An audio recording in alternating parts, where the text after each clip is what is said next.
Бар ikenu, yo'q ekan, ash ikenu, to'q ekan.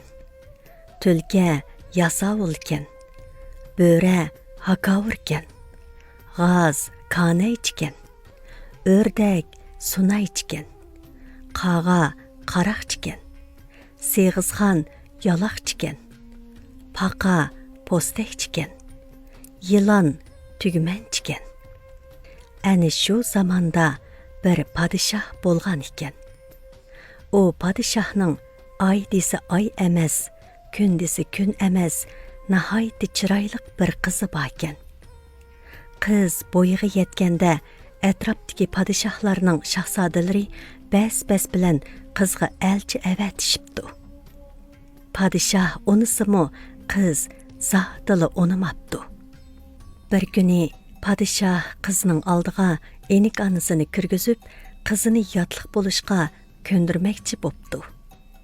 Enik ana padişahning aytgani bo'yicha rahat farog'atdan, zibo zinnatdan, nag'ma navodan, toju taxtdan so'z ochgan ekan. Qiz: "Men hayvondan farqlanaman, mol boyliqdan ustunman. Kimiki shartimni ado qilsa, shuning guliman" debdi. Enik ana qizning so'ziga ajablanib, "Xayr, nimali ish bo'lsa, qani bir anglab baqay" deb o'ylabdi. Ondan: "Xo'sh, shartingni so'zla qizim. Men bir uqay, munosib kelsa, ondan butun olamga jakor qilay" debdi. "Men 3 yolg'onda 40 yolg'onni aytolgan yigitga yotliq qilinsam roziman. Ammo rostni yolg'on desa, o'limga buyurildi. Mening shartim shu" debdi qiz. Padişah enikanidan bu gapni anglab, vazir danishmanlarni chaqirib, ularga barliq shahzodalarning elchilariga qizning shu shartini aytibdi. Va kimiki rostni yolg'on desa, beshi elindiganligini jakarlab qo'yishni buyuribdi. Uzoq o'tmay bu gapni anglagan padişahliklarning shahzodalari, cho'ng kichik yurtning begzodalari va har qaysi xonliqlarning xonzodalari kelishga boshlabdi. Lekin ba'zilari bu shartni ado qilishga ko'zi yetmay, qizning mehridan voz kechibdi. Ba'zilari bo'lsa, qizning o'tpirog'ida shartni ado qilolmay, boshlarini o'limga tutib beribdi. Padişah oxir enikani orqali qiziga bu shartni ado qiladigan biror aqlliq shahzoda, xonzoda va begzodining yo'qligini aytibdi. Qizini aqlsizlikda ayblabdi. Lekin qiz buningga zotili ko'nmabdi. Qiz ishonch bilan: "Buni aytaoladigan kishi cho'qim chiqadi. Atam sabr qilsin. Agar chiqmasa mayli" debdi. Shu tariqada kunlarning kaynidan kunlar o'tibdi. Qizning shartini ne shahzodalar, xonzodalar va begzodalarning ado qilolmaganligi cho'chak bo'lib, eg'izdan eg'izga ko'chib, taraf-tarafga tarqilibdi. Endi gapni mushu padişahning shahriga qarashliq yiroq yezidagi bir kambag'al mo'mayning o'g'lidan anglayli. Yiroq bir yezida nihoyatda kambag'al bir mo'may yashaydi ekan. Uning yolg'iz birli o'g'li bor ekan. Ana bola ikkisi atigandan kechgacha kishilarning ishigida ishlab, kunini aran o'tkazidi ekan. Yigit shuncha chaqqan bo'lsa-mu, boylar uni zangli qilib, o'z ismini atamay Gal deb ataydi ekan. Kunlarning birida Gal bu xabarni anglab, onasining oldiga kirib, ijozat so'rabdi. Mo'may o'g'liningmi qizning shartini o'rinlayolmay jon berishidan ansirab javob bermabdi. Gal onasining bu andishisini sezgandan keyin onasiga tasalli berib: "Xotirjam bo'ling ona, qizning shartini o'rinlamoq oson" deb o'zining rostlagan so'zlarini bir-birlab aytib beribdi. Onasi ilojisiz o'g'lining amonligini tilab ma'qul bo'pti. Gal padişahning ordisiga qarab yo'l otdi. Az mangdimi, ko'p mangdimi, bunisi noma'lum. Ishqilib bir kuni padişah ordisining aldığı kepdi. Yasavullar bu yigitni görüp aldını tosupdu. Hey, sen qaday bu yerda nima qilib yurasan? Dep onu qoğlapdı. Gal ularning gumonlarini sezibdi da mundaq depdi. Men o'g'rimi emas, qaroqchimi emas, lekin bir boyning sodiq quli. Men shu boyning podshohdan yoshirib tiqib qo'ygan borda qo'ylari to'g'risida xabar berishga keldim. Lekin qo'ylarning sonini shohning o'ziga aytaman. Yasavullar shohga xabarni yetkazgandan keyin ochko'z shoh xushalligidan Galni chaqirib, "Ha, qani, qo'ylar haqida chaqqanroq so'zlagin." depdi. Gal hech bir huduqmasdan tetiklik bilan, "Men avval sizlarga rostlagan so'zlarimni aytay. Qizlarimi kelib anglasin. Sizlar buning bilan qo'ylarning nadaligini bilala. Sizlar bilmasizlar, qizlari tushunadi." depdi. Padişah qizini chaqirishga majbur bo'pti. Gal yolg'onni boshlabdi. Birinchi yolg'on. Ulug' shohim, mening ismim Gal. O'zim bir kambag'al. Otamdan yolg'iz qolgan yetimman. Lekin men nihoyat uzun umr surib, o'la oxir aka-uka bo'lib uchimiz qoldik. Men buningga hayronman. Lekin ajablanmayman. Biz uch bo'lgandan keyin aramizda do'stlik, birodarlik paydo bo'ldi. Biroq bir-birimizning kimligini bilmaydik, ham tanishmaydik. Shu chaqda uchimizga qarasak, kiygan kiyimlarimizning go'zalligiga aqlimiz hayron qoldi. Birsimizning yoqisi yo'q. Birsimizning etigi yo'q. Yana birsimizning qo'li yo'q. Biz shundoq qilib, ikki ama zulmatda uchrashar degandek, bir cho'ldagi soyda bir-birimiz bilan mungdashsaqmi anglamasdin. Billa mangsaqmi ko'masdin. Yo'lda yurmay, chatga chiqmay, o'ttirdi mengib ketaverdik. Xeyli yo'l mangandan keyin yo'l ustida 3 tanga uchrab qoldi. Ko'zimizni yumib qarasak, birining tamg'isi yo'q, birining rangi yo'q, yana birining eg'irligi yo'qkan. Bu 3 tangini mushlashsaqmi arz qilishmay, tang bo'lmasimi yaxshi yomonini surishtirmay, adolatlik bilan bo'lishib oldik. Yana mengiyverdik. Yo'l mangsaqmi midirlamay, suyi yo'q ko'liba bir soyga tushdik. Söz mushu yerga kelganda padişah shundoq g'azabga keptiki, so'z qilolmay hushidan ketibdi. Bir hazodan keyin hushiga kelib, Galni midirlatmay beshini elishni buyuribdi. Gal nihoyat mardlik bilan tetik turib, miyiqida kulibdi. Ulug' shohim, men aytay sizlar anglasizlar, kallam chepilmas, so'zim to'xtamas. So'zida turmagan odam bo'lmas. Hozircha ixtiyorni qizlariga bersizlar, qizlari buyruq qilsin, debdi. Taxtning orqasida turib, Galning aytgan hamma so'zlarini anglab, so'zlayotgan yigitning ismi Gal bo'lsa-mu, so'zi balkan degan xiyol bilan uning so'zlarini zo'q bilan anglab o'ltirgan malika taxtning oldiga chiqib, kishi jononidan jonini ayarmi?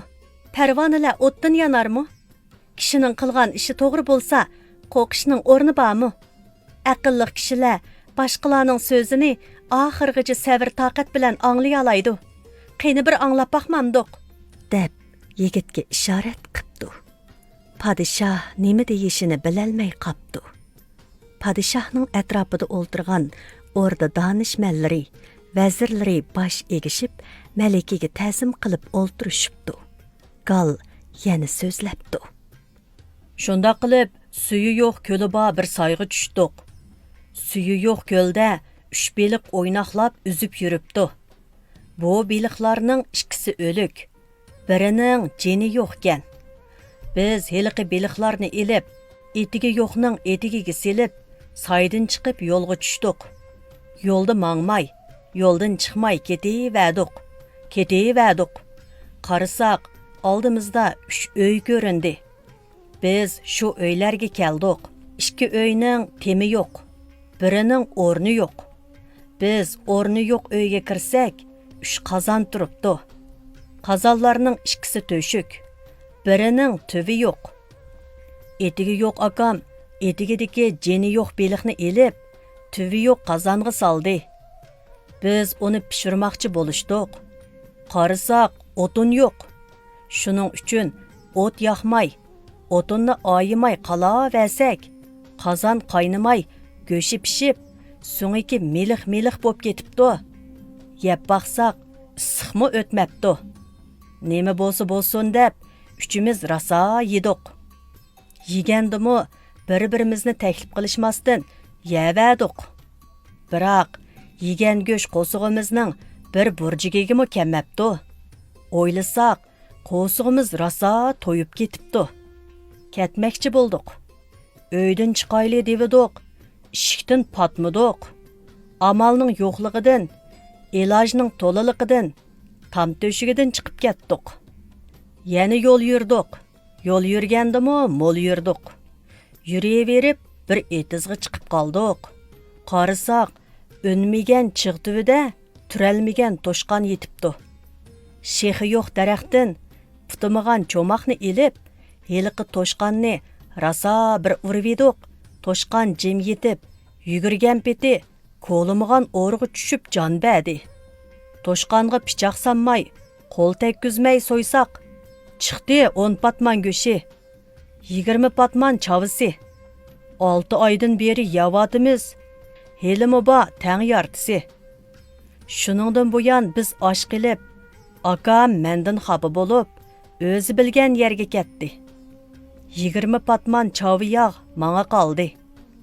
Bu yog'ning hammasida cho'riqimni yog'ladim. Yog' cho'riqimning biriga yetmidi. Xayr, shundoq bo'ldi. Herib tikanman, uxlavassam bir chaqda jahon zilzilaga kelib, g'ovg'a ko'tarilib ketdi. O'yg'ansam cho'riqlarim sangi yog' tagdi, manga yo'q deb galashiltib mushlashib, qapoqlarini yerishibdi. So'zimga ko'nmadi. Maslahatga kirmadi. Iloji yo'q. Oxir cho'riqlarimning 2 qo'ligidan tutib elib, har birini 3 shapaloqdan urib, "Jim turish, endi urush" deb yana uyquga ketdim. Bir vaqtida uyg'onib qarasam, yog'langan cho'riqim g'oli yo'q chapinimni soldirib elib, o'zi yepinib rosa uxlab etibdi. Yog' tegmigini xafa bo'lib, qechib ketibdi. Yog'lagan cho'rig'imni uyg'itib, bir kaslanchukni harviga qetib, yo'lga ravon bo'ldik. Cho'riqim harvini haydadi. Men yo'l ko'rsatdim. Shundoq qilib, ming bir mushaqqatda uyga osonli yetib keldim. Men uydan chiqish vaqtida uyda bir mo'may, bir xo'roz bor edi. Qaytib kelsam uy yo'q. Uy bo'lsa-mu o'rni yo'q. Temi bo'lsa-mu leyi yo'q. Atrofga qarasam, hech nima yo'q. Menga bu toza tatquliq bo'ldi. Endi uyni, mo'mayni, xo'rozni nadin topay? Podshohim, arzimni bayon qilay deb huzurlariga keldim.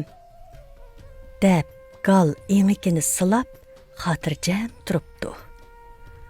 Padişah gal aytayotgan hikoyaning ma'nisiga yetolmay, atrofidagi vazir danishmanlarga qarabdi. Danishmanlardan birisi padişahga: "Buning aytganlarining hammasi yolg'on. Yolg'on aytgan kishi shoh xanjarining o'ziqi" debdi.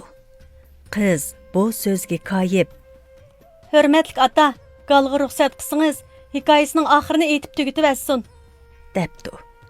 Padişah javob berguncha gal so'zini boshlabdi. Ikkinchi yolg'on. "Taqsir, anglavatdilar.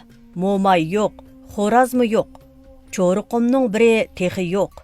Bularsiz yashamoq texi tas. Shunga demim ichiga tushib ketdi. Ko'nglim buzildi. Xayr dedim. Mo'may, xo'roz, cho'riqni yana bir izdidim. Mangdim, mengayverdim. O'rnimda qiliyverdim. Shunda qilib bir qishloqqa yetdim. Xo'rozim shu qishloqda bir boyga ishlab etibdi.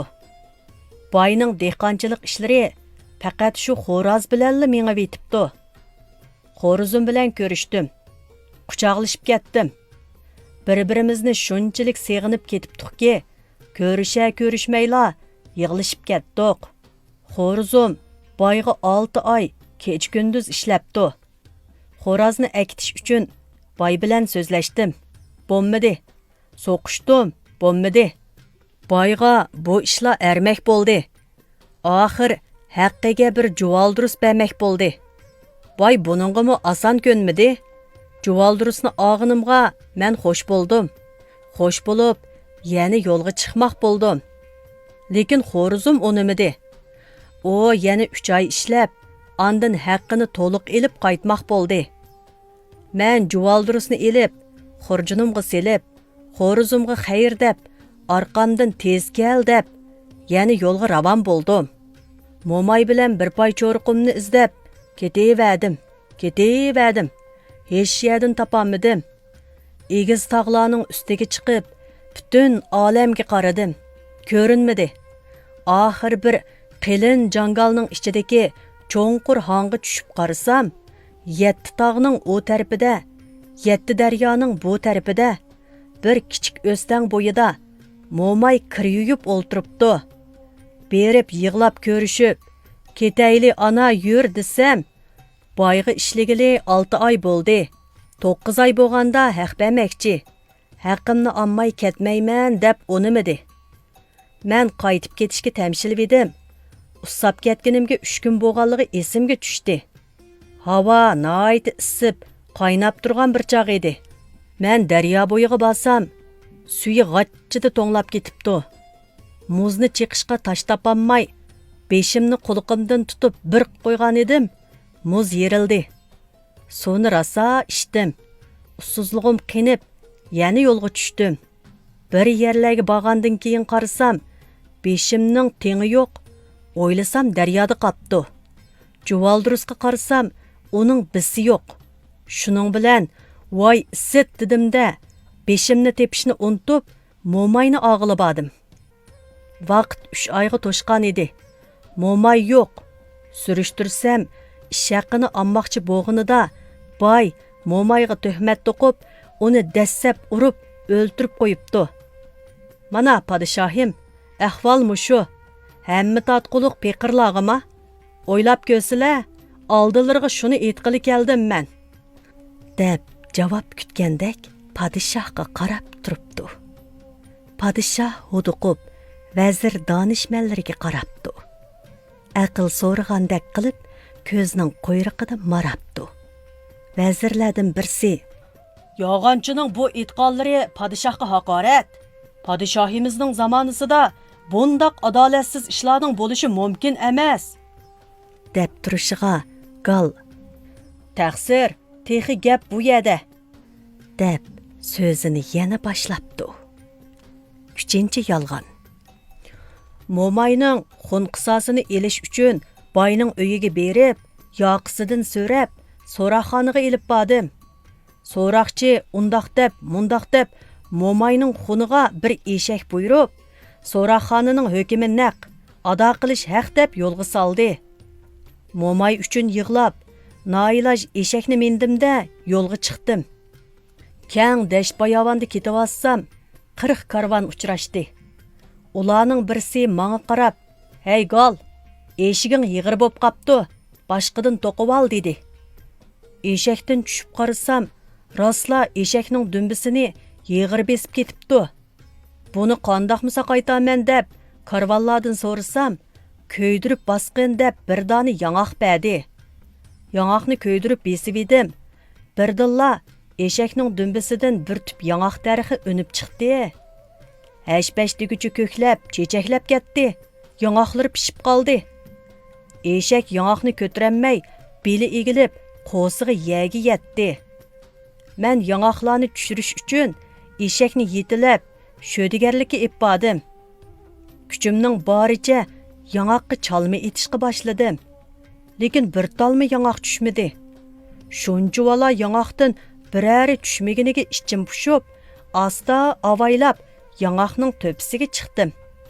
Qarasam, Яңақның hammasi şor bağlap ketipdi. Şaxtın şaqqa chiqib ko'zdan kechirsam, яңақ daraxining usti etizga aylanib qapti. Bir tarafida bir o'stang suv shaqirab eqib etibdi. Bir tarafida tavuz terilgan etiz turibdi. Men tavuzni parvish qilib o'stirdim. Pelaklardan har yo'g'on tavuzlar tushkili turdi. Nemisini deyla, birdamda hammasi shalaqlab pishdi. Men bir kuni pichib yey deb bir tavuzni uzdim. Pichoqni shundoq silishimga tavuz taraslab yerilib, pichoq tavuzning ichiga tushib ketdi. Pichoqni olay deb tavuzning ichiga tushdim. Qarasam pichoq oqdimi yo'q, ko'kdimi yo'q, izlab topolmay yursam, bir odam uchrashdi. Oningdan, "Aka, pichoq ko'rdingizmi?" desam, u odam, "Avval sen menga javob ber. Aslida biz 40 karvon edik. Har birimizda 40 dan uloq bor edi. Yo'qitib qo'yib topolmayotimiz, ko'rdingmi?" deb meningdan so'radi. Padişahim, hozirlarga shuni aytqili keldim. Aytadiganimni aytib bo'ldim. Endi qulog'im sizlarda. Debdi gal. Padişah vazir danışmanlarının məsləhət berişini kütübdü. Ular heç bir məsləhət berəlməbdi. Axır danışmandan birisi o'rnidan turib, Vay, bu alcıgan bir nima ekan? deb turishig'a padişahning qizi, Buni bilmagan tabir berolmaydi. Yigit mening shartimni ado qildi. Ata, endi to'yimga ruxsat qilsangiz. debdi. Padişah razılıq berib, vazir va danışmanlarini to'yga hozirlik qilishga buyuribdi.